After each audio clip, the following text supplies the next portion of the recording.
বলক আজি eggless mango cake বনাওঁ। তাৰ বাবে লৈছোঁ এয়া 1 কাপৰ জোখাই ময়দা।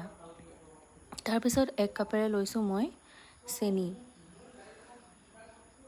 তাৰপিছতে এয়া লৈছোঁ হৈছে গাখীৰ 1 কাপ। এইটো গম পাইছেই, এয়া হৈছে চুজিও লৈ ল'ম তেনেদৰে 1 কাপ।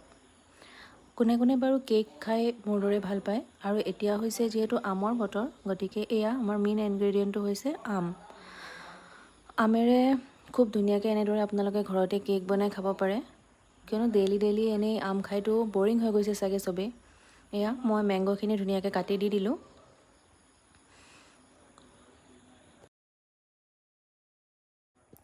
চামুচেৰে এৰাই দিছোঁ, নেৰেচোন।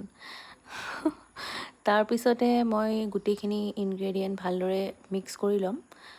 তাৰ আগতে দি লৈছোঁ এয়া ৰিফাইন 1 কাপ দেই, এইটো ক'বলৈ পাহৰিছিলোঁৱে।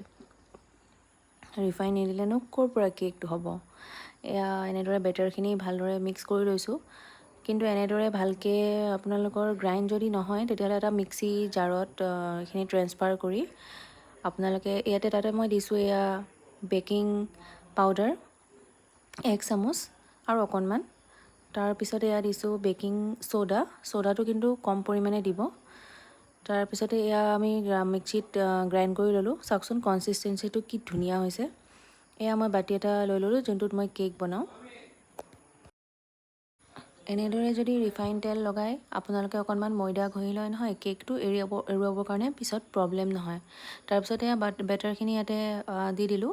যিহেতু মোৰ ওচৰত বাটাৰ পেপাৰ নাছিলে, গতিকে এনেদৰে কৰিলোঁ। তাৰপিছতে এয়া কাজু কিচমিচ অকণমান দি দিলোঁ ওপৰত।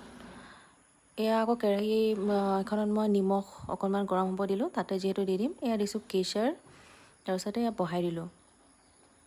এনেদৰে 45 মিনিটছ ৰখাৰ পিছত আমাৰ কেক হৈ গ'ল ৰেডি। এয়া চাওকচোন কি ধুনীয়া হৈছে কেকটো দেখিবলৈ, তেনেদৰে খাবলৈও বৰ ধুনীয়া হৈছে।